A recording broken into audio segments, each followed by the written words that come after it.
Many people confuse the terms cement and concrete. Cement is a fine gray powder that's used to make concrete. It's also an ingredient in the mortar that masons use to lay brick and stone. Cement also goes into soil cement, a material that's used in paving roads, building dams, and lining reservoirs. The action begins at the limestone quarry. The limestone near the surface has a high content of the minerals silica, iron, and aluminum oxide.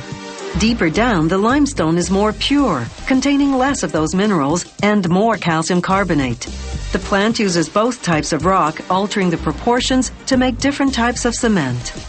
Workers drill holes in the rock wall in which they plant powerful explosives. For safety, the workers have to position themselves behind the area they're blasting, maintaining a distance of at least 50 meters.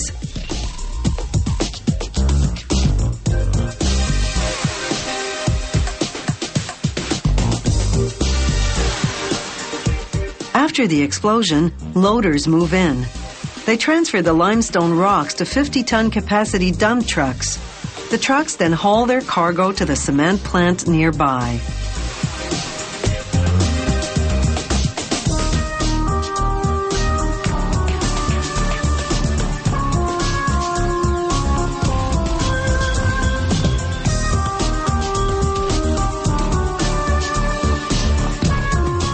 At the plant, the trucks dump the rocks into what's called the primary crusher.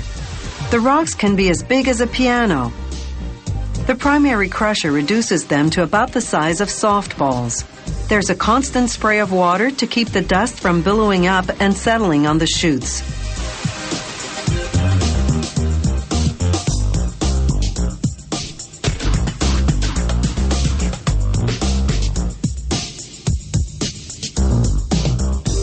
From there, a conveyor transports the rocks to the secondary crusher. It reduces them further to about the size of golf balls. Rock high in calcium carbonate and rock low in calcium carbonate are crushed separately. Now it's time to mix the two. The ratio varies according to the type of cement they're making. This overhead machine called a tripper makes piles of the required proportions. They call this the raw mix.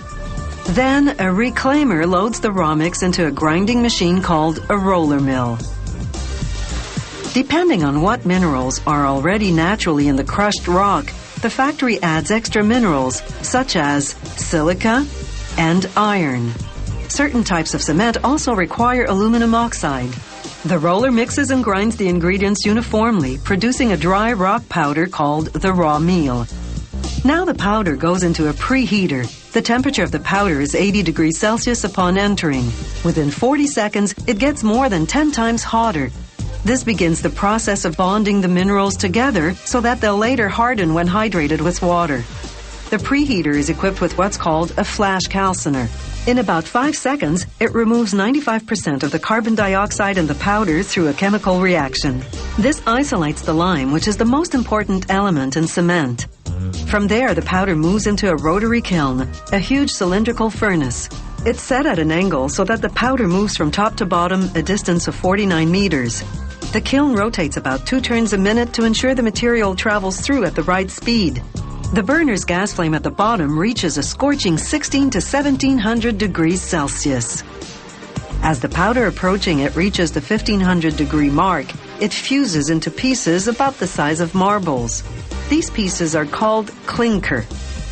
As the clinker leaves the kiln, large fans cool it down to between 60 and 80 degrees Celsius.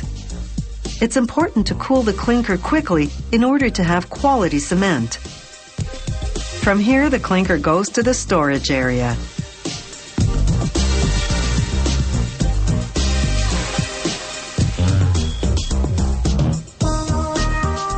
The last stage of cement making is called finish grinding.